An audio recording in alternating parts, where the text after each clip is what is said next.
Book of Hours is determined to remain an essential platform that offers a creative interpretation for lockdown skeptics and experts who have been censored by mainstream press. Thanks to your donations, we can carry on doing this essential work as working artists. These big issues of the day are vital and need to be heard. So please share our videos, subscribe to our YouTube channel, make a one-time donation on our PayPal page, but most importantly, please be a part of our team on our Patreon page. Go to patreon.com/bookofhours and hit the blue button titled Become a Patron. Thank you.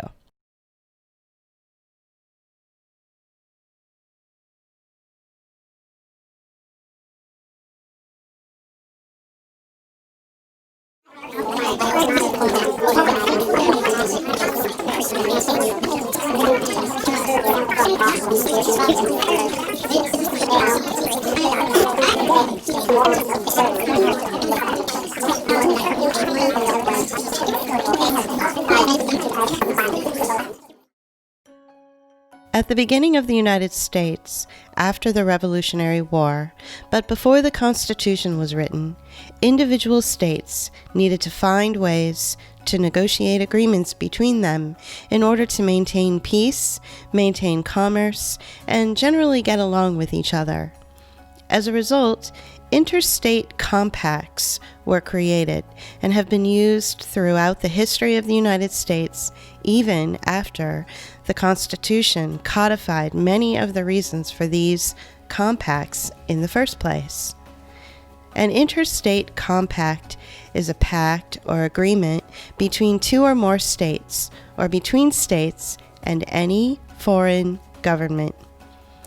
The Compact Clause of the U.S. Constitution provides that no state shall, without the consent of Congress, enter into any agreement or compact with another state or with a foreign power. The Constitution also requires that Congress must explicitly approve any compact with another state that would increase the state's political power in a manner that would encroach upon the federal government's power. In April of 2020, the governors of New York, Pennsylvania, New Jersey, Delaware, Connecticut, Rhode Island, and Massachusetts announced the creation of a council of 18 representatives tasked with finding a coordinated way to reopen the economy after the forced shutdown caused by the COVID-19 pandemic response. The Northeastern Economic Compact, along with the compacts of the southern states, western and midwestern states, have not as of yet been approved by Congress. And although Congress can give its approval at any time in the future, it's unclear when this will happen or if it will ever happen at all. And it may be that this will be in stasis for an indeterminate amount of time. After the American Civil War, there was a period of Reconstruction, which was also a radical economic realignment between the northern and southern states. It was a period of power grabs and corruption, and would have social, economic, and political repercussions from that time until now.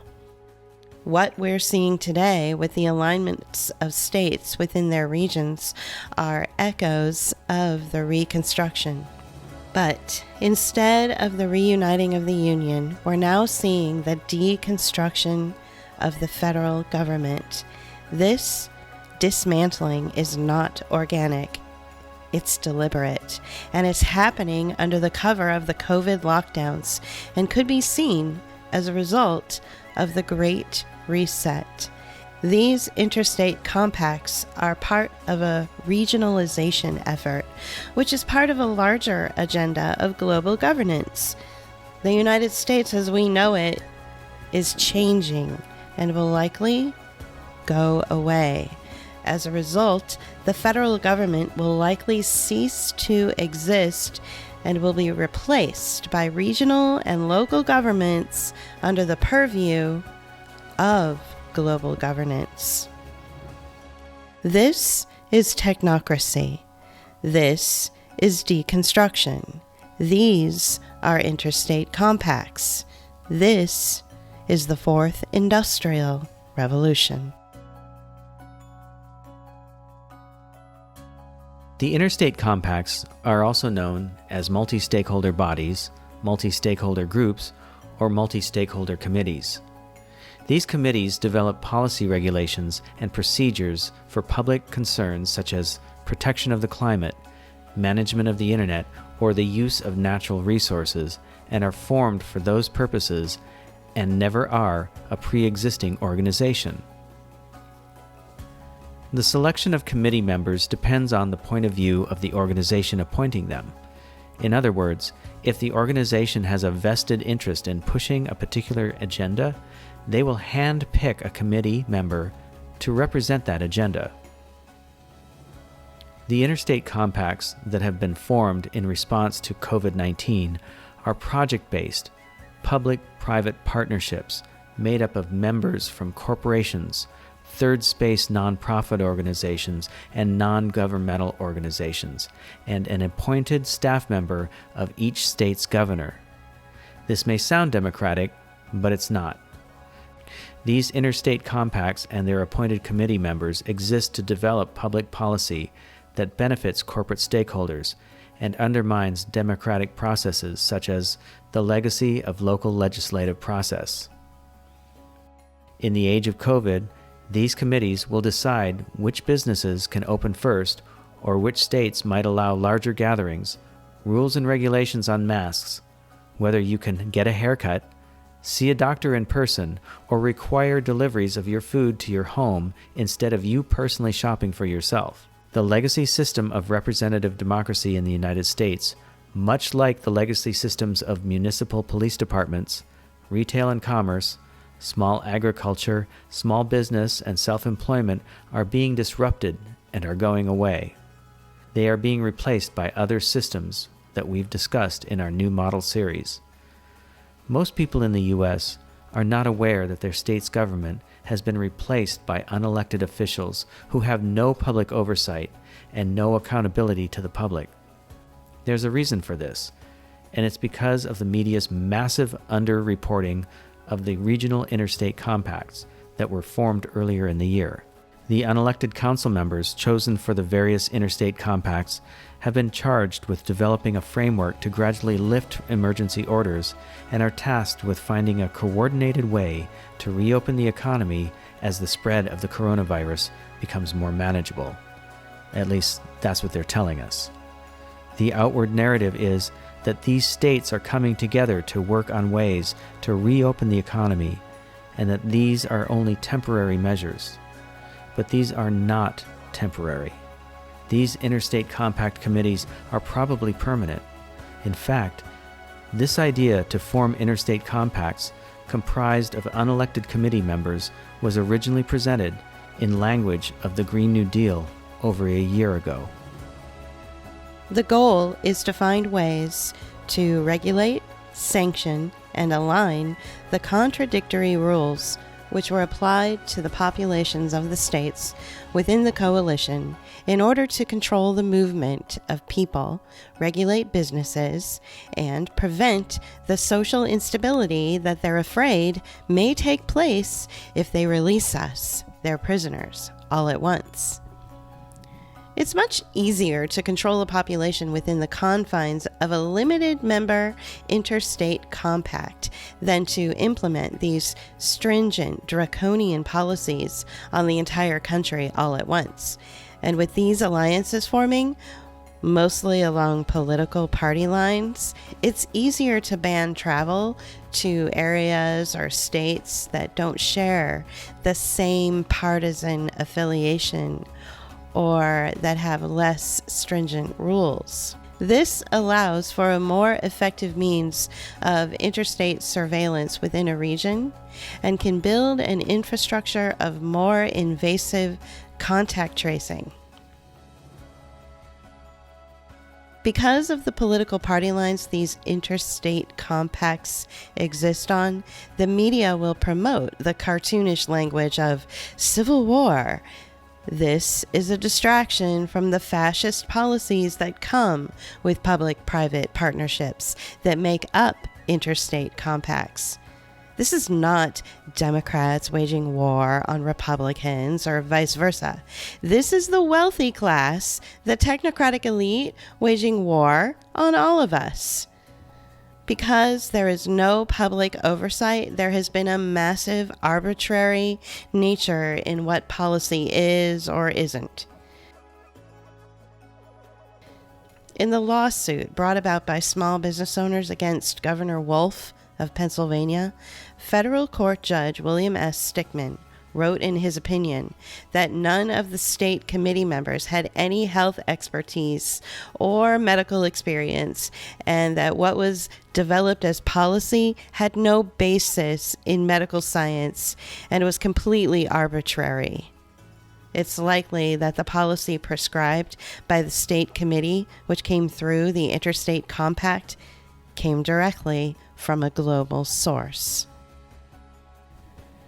In any case, the global, regional, or local committees were not elected, and there was no democratic process or oversight. All members of each were simply appointed and placed in the committee without your knowledge or consent. Yet, these interstate compact committees, again, with no public oversight, are developing policy and regulations that will affect your life in very specific ways. Each committee member has the interest of corporate stakeholders in mind. Your life and how you will be affected by the decisions these committee members make does not matter. What does matter is that these committees are acting in ways that benefit corporations and the economy of a given region and not of individual states. More importantly, these compacts, as they become more established, will begin to replace the federal and state governments of the United States, along with the constitutional protections provided by the state and federal government, in order to remove these protections from citizens and subjugate them to corporate and global governance. On the surface, looking at the UN Sustainable Development Goals, with all its indicators and targets, they appear to be something we would support. Who doesn't want equity, sustainability, resilience, bike lanes, safe streets, clean air, and water? But in the world of the Sustainable Development Goals, words like equity, sustainability, and resilience don't actually mean what we think they do. In reality, they often mean the opposite of their given meaning, or they reflect the exploitation of humanity through traumatic events for impact market investing and AI surveillance. And the policies laid out in the Sustainable Development Goals are not driven by people in their local communities. Instead, they're initiated and managed through the systems beyond the control or oversight of people they affect. Sustainable development seeks closer cooperation between the public and private sectors. In other words, the goals of sustainable development will require them to institute policies which shift power and influence away from governments and towards companies and non-state actors.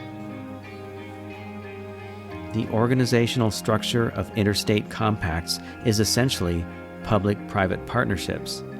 In all of this, we can't ignore the role of the UN and the World Economic Forum. Their combined agendas of the Great Reset, global governance, and the Sustainable Development Goals are a big factor in the formation of interstate compacts. The public-private partnerships that are organizing the structure of interstate compacts are working with the paradigms of disaster capitalism and the UN Sustainable Development Goals. With governments unable to continue providing services and benefits to citizens because of austerity measures, these benefits and services will be outsourced to non-profit providers paid for by impact investors, which have a vested interest in keeping poor people that way so that they can continue to make money from their misery. What better way to do that than to have a seat at the table of an unregulated committee with no public oversight to develop and set government policies.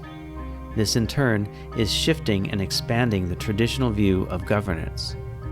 According to a report published by the World Economic Forum in 2018, even without a political mandate, technology pioneers are increasingly involved in developing private rules, certification schemes, standards, social norms, and policies that end up by default governing the ways that societies work.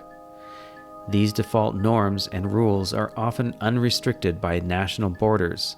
This, of course, fits the model of global, regional, and local, and how these public-private partnerships operate and affect public policy and law without any accountability. And the technocrats behind these partnerships feel that if government alone can no longer provide sufficient governance of emergency Fourth Industrial Revolution technologies, whether related to the commercialization of artificial intelligence or the use of social media to influence elections, governance will have to come from new sources of authority and new models of collaboration. But that's the rub, isn't it? New power structures are emerging and we don't even know about their existence.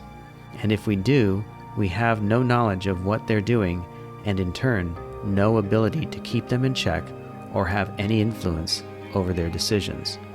This is the point in which a democracy ceases to exist and fascism takes its place.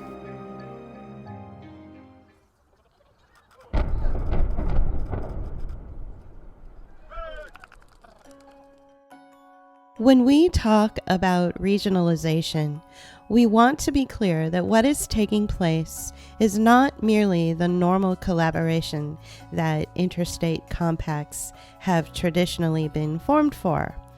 What we're talking about is a deliberate dissolution of individual states and the breakdown of the United States as a nation. And this is not just happening in the U.S. These efforts are being seen in other countries as well.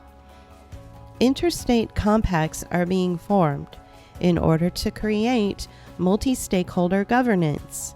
Multi-stakeholder governance is a building block of global governance in which nation-states will no longer have a place. Instead, governance will be organized globally, regionally, then locally.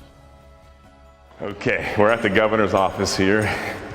This is now my 22nd visit over the past 5 months, and it is locked tight. And this is real problematic. Governor Tom Wolf of Pennsylvania has been missing in action since the beginning of the announcement of his emergency orders. Other than public appearances to announce policy associated with his emergency orders, he has not shown up to his office. Other than making camera appearances with announcements about COVID policy, Governor Cuomo of New York and Governor Gavin Newsom of California, the two governors of the most populous states in the country, aren't doing much more either.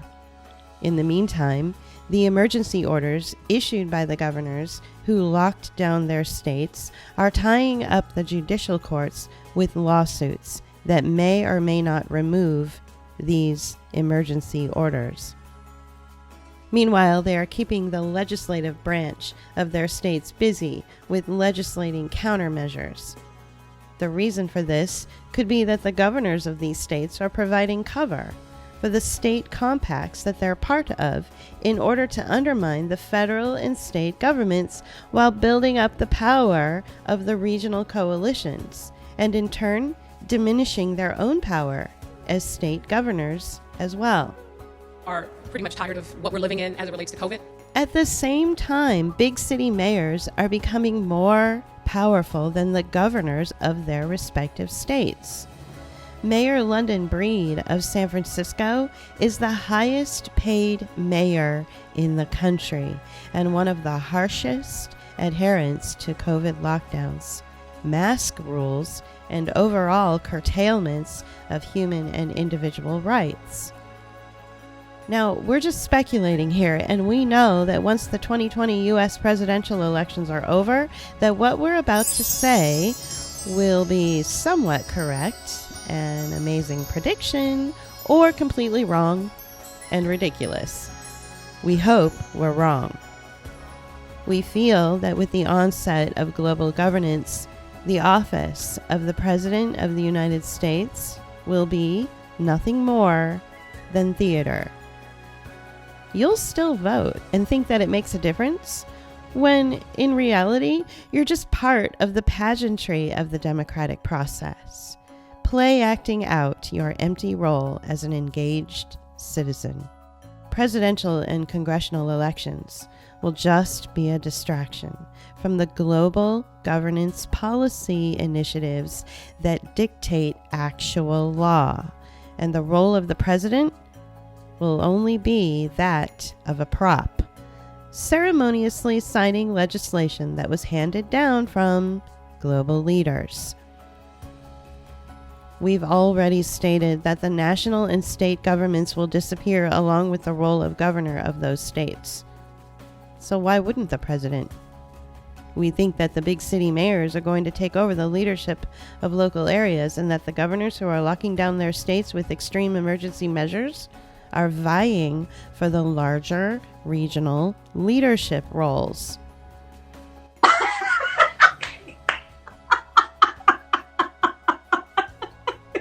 But the real eyebrow-raising speculation that you may not believe, and that's fine if you don't, is that the reason the Democrats put up a lackluster candidate like Joe Biden is either because they want a weak leader in place when the role of the president goes away so that he can help escort it out the door through bad policy or terrible leadership, or that they want to be able to have Joe Biden step down once he is elected for health reasons in order to place Kamala Harris into the role of president. Why Kamala?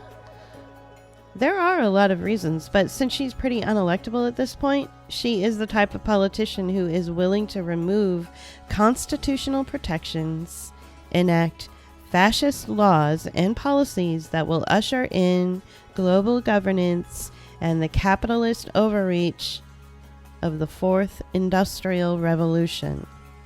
And if Trump wins, not much will change, really. He's on board with a lot of the policies and initiatives, like stakeholder capitalism and impact investment, favored by the Davos crowd.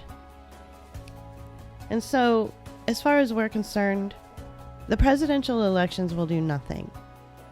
We suggest that you don't vote, and that by not voting, you are casting a vote of no confidence.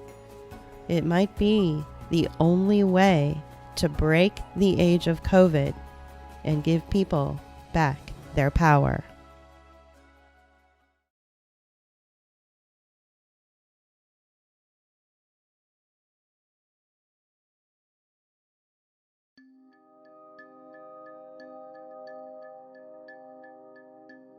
If the initiatives being put into place for the rise of global governance and the Interstate Compacts become the governing body for each region, then this will displace representative democracy, and your voting rights, your human rights, will no longer be protected or even matter. What we will see is a further merging of corporate and governmental power, which is fascism. As we've stated in other segments of our New Model series, if we don't plan to be part of this system, if we don't agree to be enslaved into a digital slave grid and an AI-driven surveillance panopticon, we're going to have to come up with something else. We've also stated that we don't have all the answers. Most of these answers will have to come from you and your neighbors and local communities. What we can suggest is something known as direct democracy. The so-called Founding Fathers were afraid of direct democracy because their revolution was a bourgeois revolution for the wealthy white men who made up that demographic. They were out to protect their own interests and not the interests of poor people, the people that they enslaved to build their businesses and the nation, women, the native peoples of this land, or anyone else who wasn't a white, wealthy, land-owning male. They were afraid of direct democracy because it meant they'd have to share power with the rabble. And although the subsequent amendments in the U.S. Constitution allowed for more and more power sharing and the protected rights of individuals increased, that last remaining wall that separated everyday people from sharing power in the political process, representative democracy, has never been removed. With the demise of representational democracy and the rise of fascism in the world, it's time to take back your autonomy and sovereignty. And one of the best ways to achieve that is to embrace direct democracy. Direct democracy is a system that works from the ground up, not the top down, and lends itself nicely to horizontal organization. It provides autonomy for everyone and is the only true form of democracy.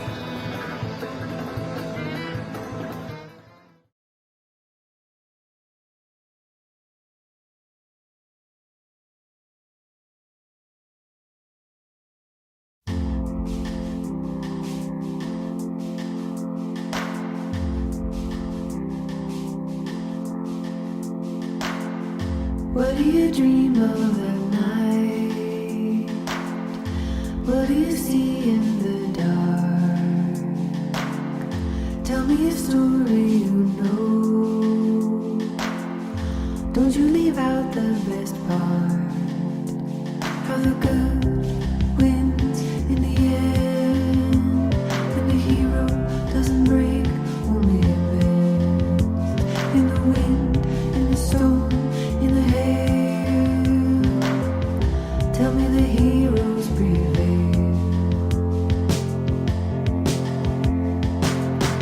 What did you dream of today? Was it a hope or a fear? It might be too hard to say, but I want to hear how the good wins in the end, and the heroine doesn't break, only bends. In the wind, in the storms, in the hail, tell me the heroine prevails. Tell me the heroes prevail.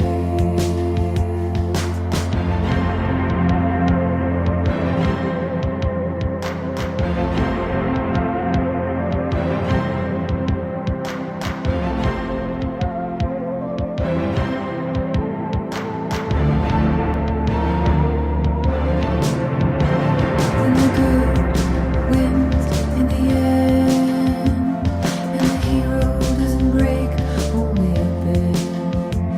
In the wind, in the storm, in the hail, tell me the heroes prevail. And the good wins in the end, and the heroine doesn't break, only it bends. In the wind, in the storm, in the hail, tell me the heroes prevail. How do the heroes prevail? When the heroes prevail.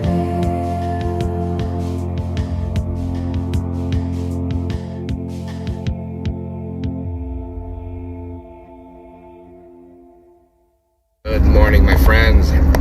Just a quick message to say, hope you have a good day, and don't let all the crazy shit get to you. Too much. Have a good day.